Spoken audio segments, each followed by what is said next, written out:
layo. Grabe.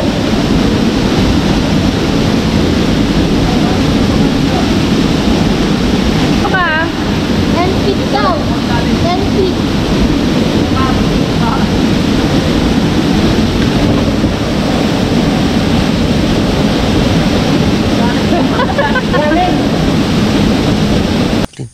Grabe. Kaiba ang fog niya talaga. Yan o. Mismong grabe. Mismong nandito sa campsite area ay puno ng fog. Yan o. Grabe. May mga guys na gising na. Ayan, grabe o.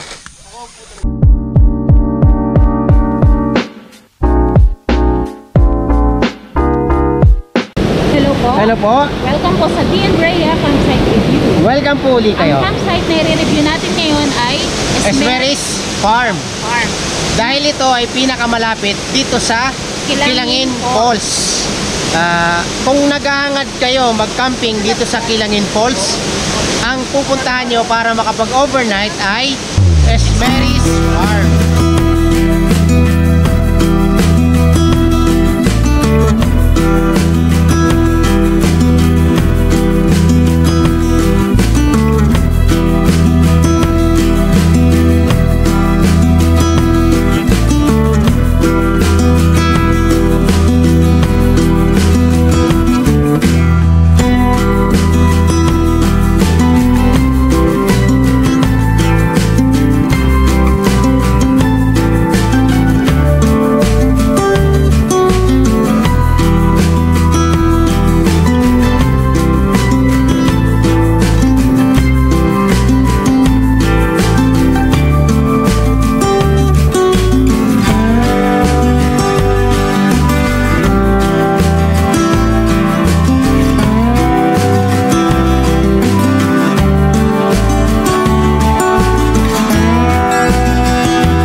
Delikado na dyan.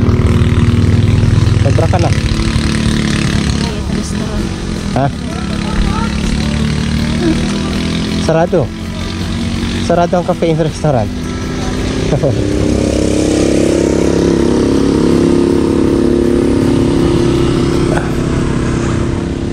Ayan. Tayo ay pupunta ng Kilangin.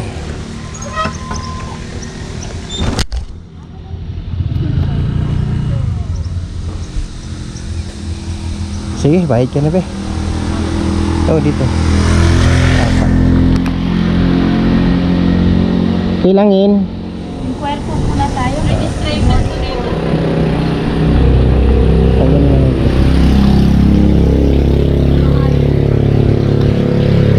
Dito magre-register at mayroong mga life vest. Lalabas doon na kung 950 ang babayaran sa tour guide. Kung ano tayo babayaran sa mga tent pitching, mga mga lokal-lokal na lang yan. Lahat-lahat na yun ang camping natin doon. Oo, kasi ihanap lang naman tayo pwesto eh. Ha? Pero tama nga ni sir. Hindi. Kung halimbawa makahanap tayo ng campsite na ano, baka hindi naman tayo magbayad na doon. Kasi tour guide lang babayaran natin. Oo nga. Kasi babantayan niya tayo eh.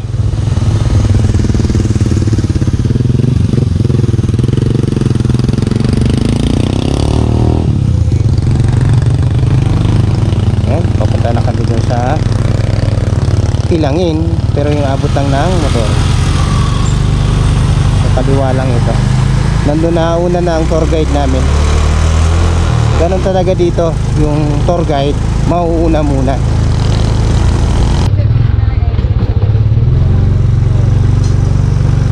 Ayan, babalik kami. Pupunta muna kami sa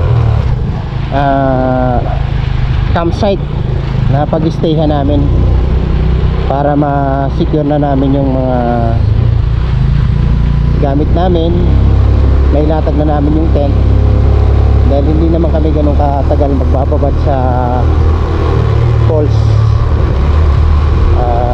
Si Jess ay nandito rin. Sumunod siya para pag balik natin nakapanligo na tayo. 8:43. Sa taas pa po, dito lang pong register. 8:43. Magkapareho lang po ba yung Bukal Falls at Kilangin? Yes po, dito pa lang po yan.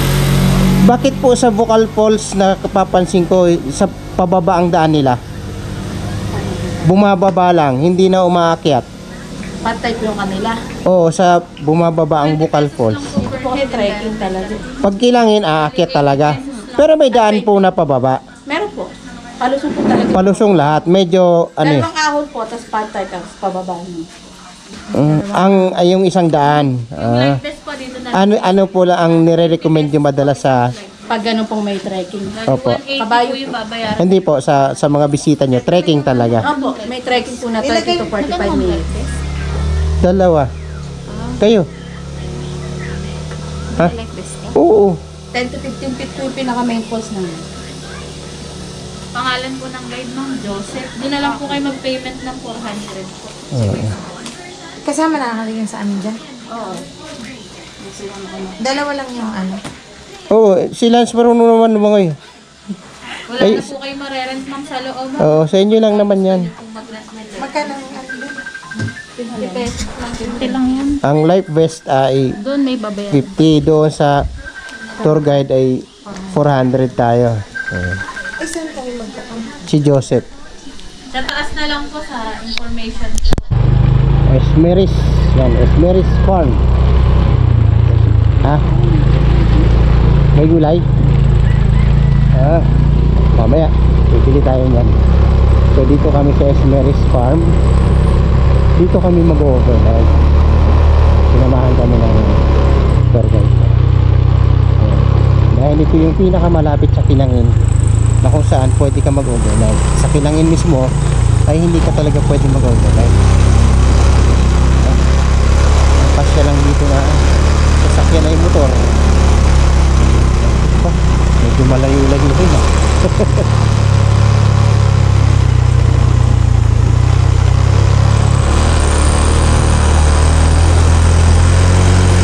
Ito lumapat.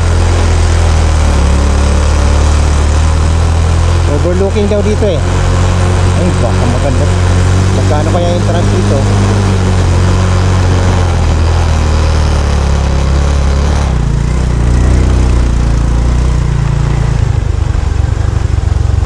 Konting lakarin na lang.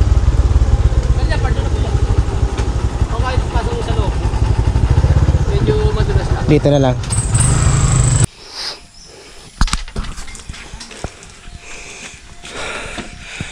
Day tour. Morning. Overnight? Overnight po. Sariling tent po ba or magre-rent? May mga sarili kaming tent. Ilan po kayo, sir? 5. Hingal. Magkano pang overnight ninyo? Per head. Entrance fee. More than 10 packs po ba kayo or 5 packs lang. 250 per head po yung entrance fee namin. Then plus po yung 150 po sa tent teaching. Per tent naman po itong 150. Okay po. Wala pong discount yan. So, pag more than 10 po kayo magkaka-discount. Ayan, Magiging pag 10, 200 200 lang. Ilang nights po kayo? Ano lang, isang overnight lang. Punta kasi kami ng Kilangin. Tapos, magpipitch muna kami ng tent namin. Pa-register po. Register na po. 5 po kayo. Ano? Tapos kahit isang address lang po. And then isang contact number in case na yung mailan kayo. Pwede kayo magkawalan para i-join.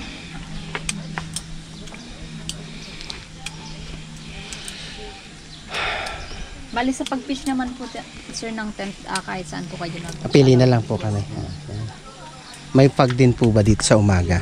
Hindi ko po ano eh. Minsan po meron pero minsan. Timingan lang din. Timing. Minsan nga kahit itong oras meron eh. Pero sapat na yun, malamig eh. Yung maulan nung hapon. Ay, magkakaroon. Bakit hindi nyo po pinopromote na Alin. yung mga campers na gusto mag-visit ng Kilangin dito mag-overnight camp? Bali lahat ng halos lahat naman po nagiging customer po talaga namin is nag-overnight dito is napunta talagang Ng Kilangin? Kumbaga pag may gusto Ako lang palang hindi nakakaalam. Kasi ang karaniwan pong nag-overnight dito, kunwari mag-check-in po sila ng umaga, then pagka ano ng mga kunwari sa amin yung room, pag-ayos ng room, dadalhin yung gamit din tsaka sila lalabas ng ano. Tapos pagbalik nila tsaka na ipahinga. Pero meron namang napunta muna ng Kilangin. Tapos kapag pagbalik nila is dito na nagdidiretso. Ayun, yun. Thank you sa information. Antayin muna namin yung kasama namin. po ba kayo? Nandiyan ang tour guide namin. Sabi ko mag-set muna kami ng Para sa mga gamit. tent, mga gamit. Pero baka po ano eh, medyo madilim po ang panahon natin. Ayan ang gusto namin. Kasi Ilang tent po kayo? ang tent namin ay 3. Tatlong tent lang din naman. Pa-testing yan. Mga waterproof naman yan. Laban sa baha yan at tulan. Bali yung payment po kahit pag-out na lang bubukas. Ay, pag-out ba? Pwede naman ngayon. Sige, mamaya. lang namin yung aming Antayin namin. Be, naswertehan natin. Ito yung isa sa mga gusto ko rin mapuntahan. Itong campsite na to.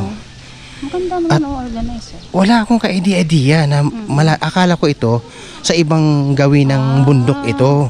Hindi kasama dito sa Kilangin. So ngayon ko lang na-realize at pina-realize sa atin, ang ganda ng lugar na kapag kayo ay gustong-gusto mag-visit ng Kilangin, mag-tent pitching kayo kasi mga campers tayo, no? Dito kayo mag-overnight sa Esmeris Farm. Ideal ito for camping talaga. Ang dami nilang amenities, yan magsasawa ka. Dito ka lang makakakita ng orasan na pagkalaki-laki. Pero hindi gumagalaw. Yun, nahanap kami ngayon ng latagan ng tent kung saan kami lang. Dito be. Overlooking na. Ayan. Mabait naman yung maghahanap muna kami ng latagan ng tent.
magsasapatos ka eh.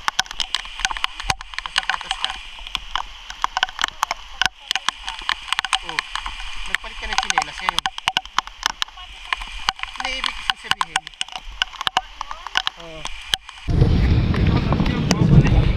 Madulas ito talaga.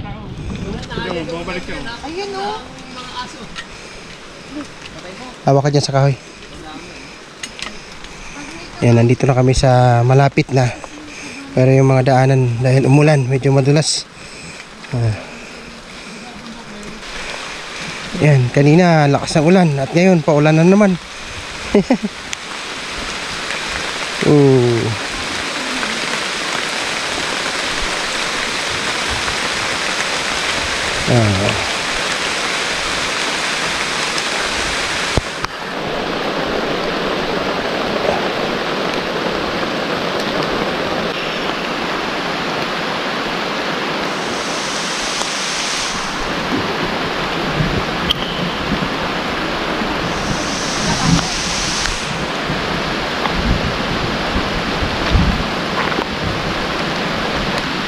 Grabe, pababa ang hirap din, may mga ugat.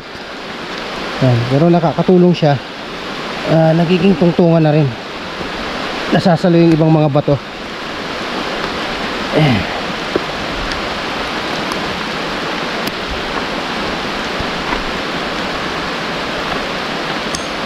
Kami ay, anong oras na tayo malis doon, be? Mga 12 na rin, ano? Past 12 na rin kami umalis doon sa starting point. Siyempre maulan, kaya halos isang oras din ang aming paglalakad, hike. Tingnan natin kung gaano kasulit itong falls na ito, Kilangin. Ayan. Grabe, ganda. Mahina. Mahina ngayon, ano? Pero sa kabila ng pag-uulan. Pagka nag-ulan na lang araw-araw yan, nalakas na siya. Kaya pagka ito maulan, hindi kami nagpapapalig yung gano'n dyan. Sa bandaro kasi mapagapos, matarap siya. Yun. Yan, delikado nga talaga yan, delikado. Yun nga naisip ko eh. Kaya kami, pagka ganyan malatang ulan, dito Safety na doon, sa baba. Pwede naman dito, picture lang. Videoan lang natin. Ayan, ganun dito sa Kilangin pag malalakas ang ulan. Hindi pwedeng mag-swimming dito sa main falls dahil baka magkaroon ng problema. Bungad-bungad, tampi-tampi sa ulang, ano?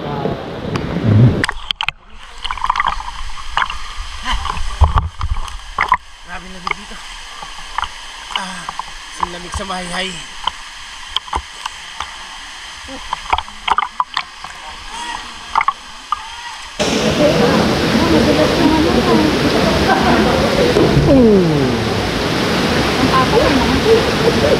Kung nandito sana sila Makoy, tatanong natin. Madulas yung bato. Lumot.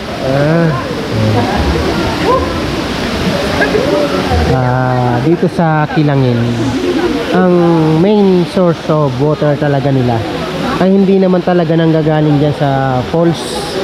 Nanggagaling siya sa mga butas-butas, bukal kung tawagin nila. Maraming pinanggagalingan dahil sa ito ay halos nasa ilalim ng malaking bundok na yan. Natural lamang na may source of water na lumabas dyan dahil kapunuan pa rin yung nandun sa ibabaw. Malang syempre dito, uy, galing, galing ah. Galing ni Teresa. Dito kasi siyempre may tour guide fee. Inaasikaso nila yung mga guests nila. Nga lang, isa sa mga problema dito ay walang CR mismo dito sa Kilangin Falls. Nire-recommend ko na sana magtayo na kahit isang CR lang, yung pang emergency ng mga guests nila, na kung napupupo o ano ay sana ay mayroong magamit. Dahil I'm sure naman mayroong mga ngailangan talaga ng CR dyan. Kahit isa lang. Tapos yung kanilang accommodation naman dito ay mga bubong-bubong lang na gawa sa tarpaulin.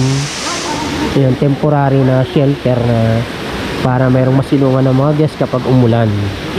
So kung pwede nilang ma-improve na sana ay gawing presentable naman. At saka yung mga lakaran ng bato, ayan, dahil araw-araw sila may guest dito, may bisita, ma-organize man lang nila, mapagpatong-patong sa tulong ng mga tour guide kung magkaroon sila ng bayanihan na kung saan para yung mga dadaanan talaga ng mga guest ay hindi madulas. Kasi although baka meron silang regulations na hindi pwedeng baguhin kung ano man mayroon dito sa nature, pero nagkaroon na sila ng kalsada, nagkaroon na sila ng patwalk na kung saan na-alter na nila yung natural. Why not ayusin na lang talaga nila yung mga daan-daanan na kung saan iwas aksidente. Ang lamig lang nasa ibabaw.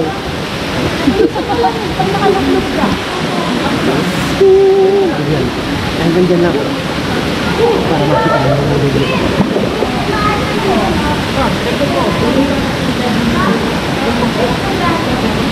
Cellphone mo? Hindi ko alam. Hindi napaka-juice.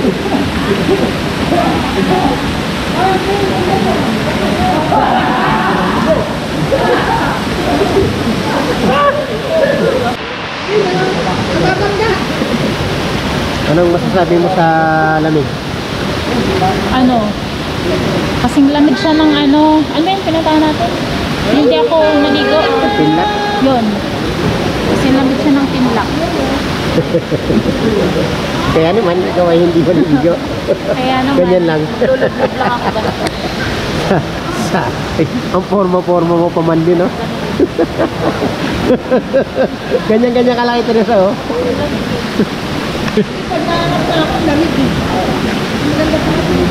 Nakalubog, oh.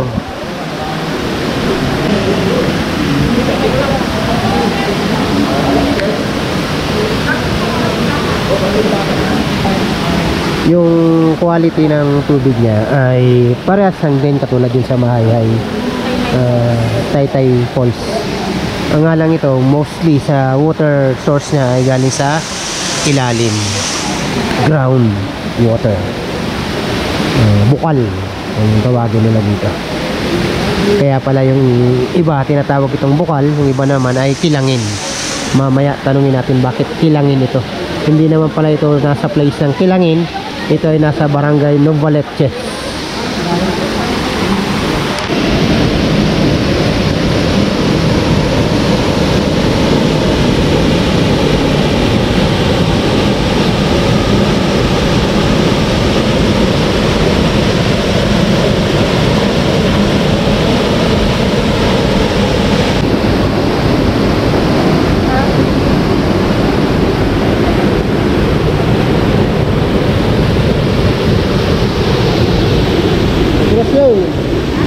Tagalulog. Yan, malalim yan. Doon sa kabila. Yan, malalim yan.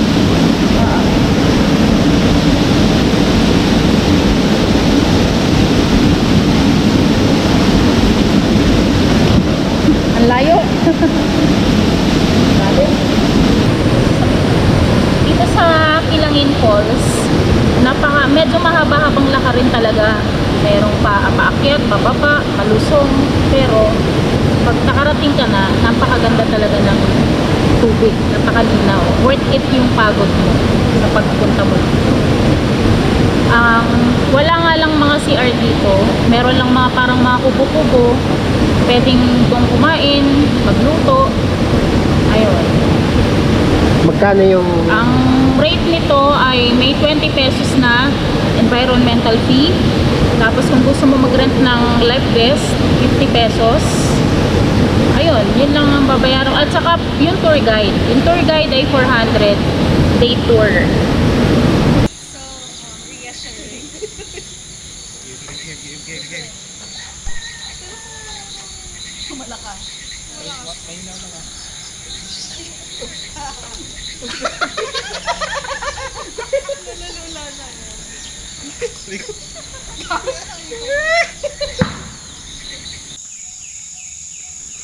Ayan, mula doon sa main road na papuntang Kilangin Falls, Barangay Nuboleches, ay may papasok na maliit na kalsada na kasya ang motor dito sa campsite na ito.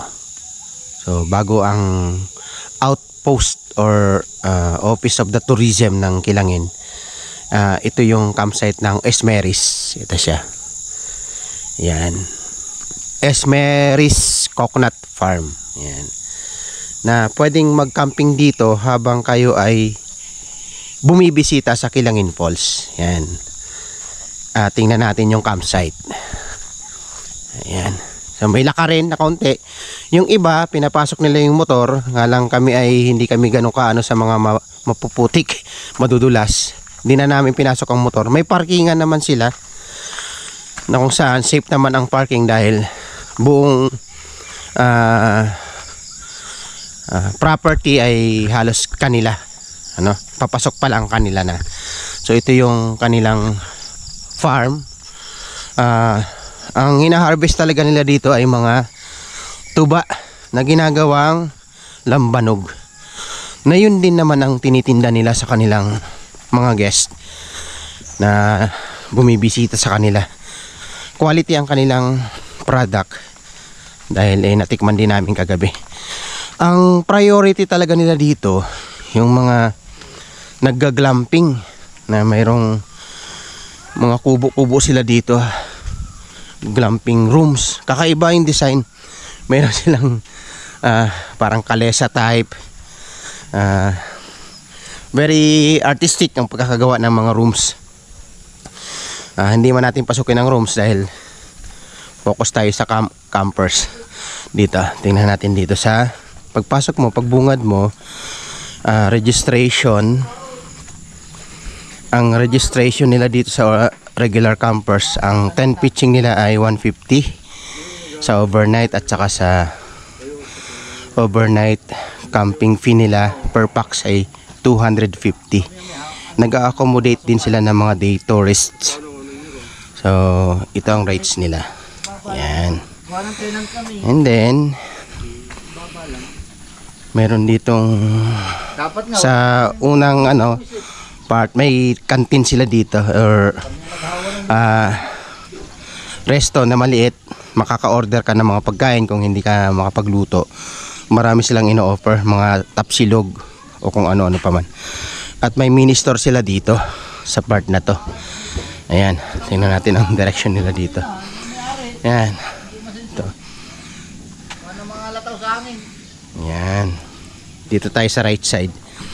Hindi namin ito nakita kahapon dahil kami ay nag-focus sa kung saan ang paglalatagan namin ng tent ay may view. Pero dito, nakakatuwa. Wala ka nang gagawin. Napaka patag ng mga nila dito. Ground. Yung paglalatagan ng tent. Kahit saan pwede ka maglatag. Titingnan mo lang na hindi aagusin ng tubig. Pero dito, maganda naman ang elevation. Kahit saan pwede ka maglatag. Nandun ang mga nila, mga glamping houses. Yan, medyo malalaki. Check nyo na lang sa kanilang webpage kung magkano yung mga rates nila. So dahil campers tayo, hindi tayo pupokus dyan. Ayan. Ang kagandahan dito, ang daming amenities na pwede mong i-avail. Yan, mamaya iisa-isahin natin yan, iikutin natin. Yan, nakakatuwa. Wala na akong masabi sa tent pitching area. Wala na, pagbayad mo, bahala ka na. Ikaw na mamili kung saang site, saang area mo gusto mag-tent mag-pitch ng tent. Yun. At may pool sila dito, hindi na masyado na ma-maximize dahil nga mostly ang mga bisita nila ay bumibisita din sa Kilangin Falls. Pagdating, hindi na maliligo yun dahil sobrang na-enjoy na nila ang Kilangin. Halos wala nang naliligo. Ayan. Hindi na nila na mamanage ito. I'm sure baka naman nilinis lang ito. Walang tubig sa ngayon ang pool nila. Ayan, malawak ang area. Makakapamili ka ng paglalatagan mo ng tent. At syempre dahil kami ay gusto namin may view talaga, ang napili namin na paglalatagan ng tent ay banda rito sa left side ng campsite. Ayan, 4 kami ngayon. Si Makoy humabol na nung gabi, hapon na, hindi na siya nakasama sa Kilangin Falls. Ito kay Teresa, bagong Montana nila, brown, may pagka brown. Ito rin sa amin, bagong Montana namin, brown. Yung setup ko, hindi ko na siya talaga nilagyan ng tarp na para maulanan. Matesting namin yung waterproofing niya kay Jess. Yan, itong setup namin yun. Naglagay kami ng mga tarp dahil mayat maya dito ulan. Ito isa sa mga amenities na to, isa yan, yung duyan na malabon na to, at saka parang hindi siya spider, no? Parang yan, lakad-lakad ka lang dyan. And then meron siyang ito, parang giant swing na to. Yan si Lance, mamaya tetestingin natin yan. Ayan. Tapos doon sa side na yon may coffee shop doon na pwedeng bumili ng coffee. Ayan. At may buko sila dito available. Ayan, mamaya testing anuhin natin mga amenities niya. Ang kagandahan dito sa site na to, view na view mo yung bundok na yan. Lance, anong bundok yan?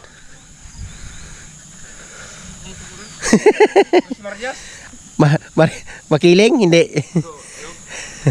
Hindi naman siya Banahaw dahil itong Banahaw ay itong nasa kaliwa na pinanggagalingan ng tubig ng Kilangin Falls. Ang kababaan ay city proper. Ayan.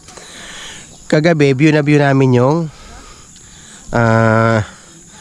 mga ilaw dyan, kitang-kita namin. Yeah. Kahit nasa dami ng mga niyog, daming puno na naka-cover, pero may nakikita pa rin kami. Now, dito sa campsite na to, isa sa mga recommendation ko ay mag-promote pa sila sa Facebook nila, kung saan man page, dahil hindi masyado sila popular, na kung saan napakaganda ng kanilang strategic location, dahil katabi halos sila ng Kilangin Falls. Bago magkilangin ay sila muna.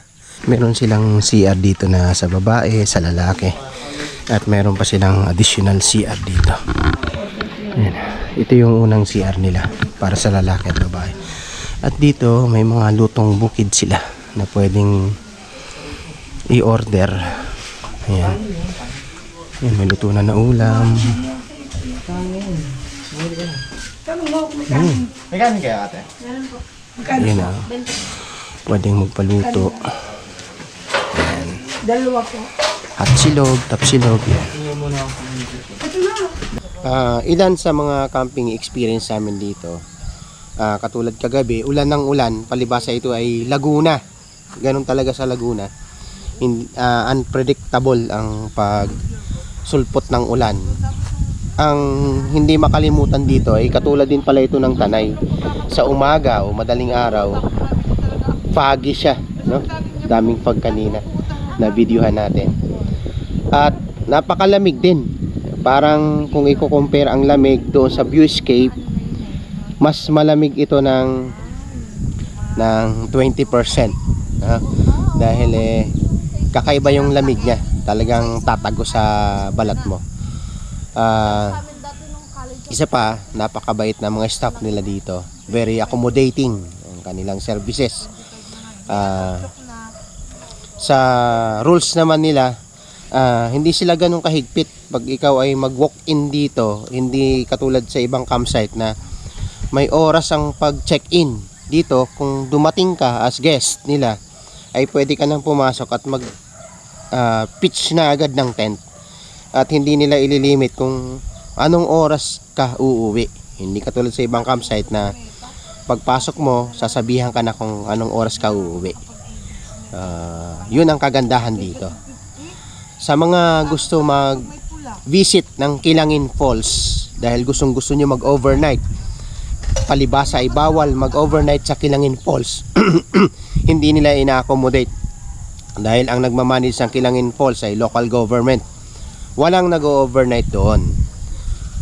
So kung gano'n na gusto nyo mag-visit at maranasan ang lamig ng tubig ng Kilangin Falls at gusto nyo rin mag-camping at isabay, dito na kayo sa Esmeris Coconut Farm and Campsite dahil nagkikater sila ng mga campers. Kahit raw campers ka o kaya pwede ka rin sa mga glamping nila, mamili ka na lang kung saan ng kaya ng bulsa mo.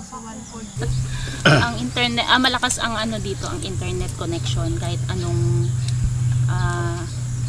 network. Smart, Globe, Talk and Text, malakas yung internet connection dito. And then yung water naman nila is malakas yung water nila sa gripo, pero pwede kayong bumili ng 1 galon na tubig para sa inyong drinking water na 50 pesos per gallon. Then meron sila rito, meron ba sila dito ngayon? Solar. Meron sila ditong mga solar lights para sa mga campers.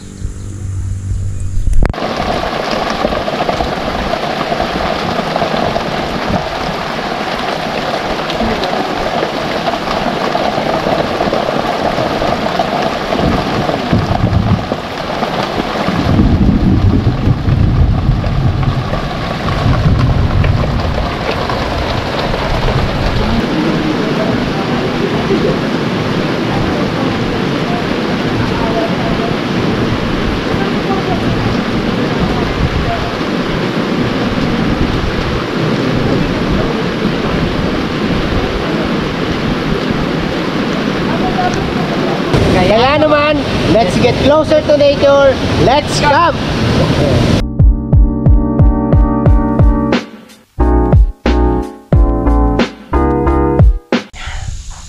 Grabe to.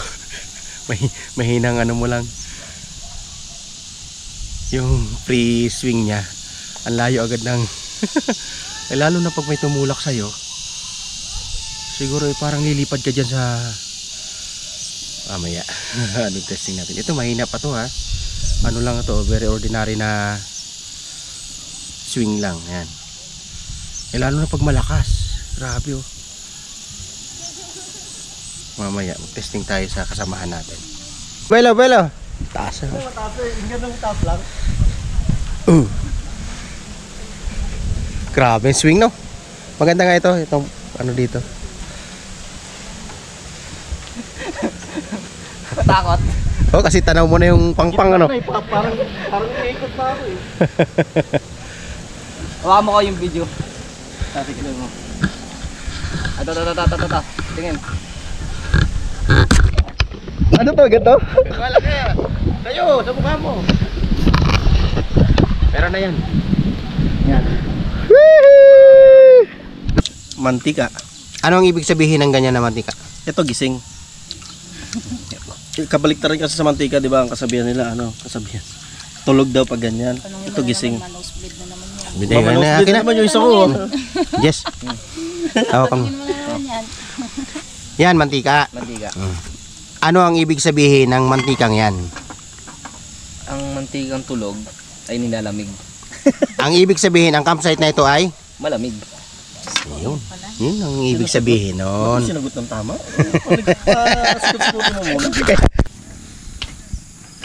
Ang moral lesson natin ngayon ay ito, Nung araw. Bali, meron tayong moral lesson ngayon na ipapahayag ni Mr. Jess Coloma. Bagamat yung moral lesson natin ay komplikado, ipapaliwanag ni Makoy sa simpleng pananalita lamang. Sa simpleng pamamaraan kung paano niya ihayag at ibalik sa akin, ganun naman niya ibabalik ang kahulugan ng nung araw ni Mr. Nosebleed ako. Hindi kasi. Pinapa-explain kasi ng moral lesson ni Jess. Isip tuloy ng malalim.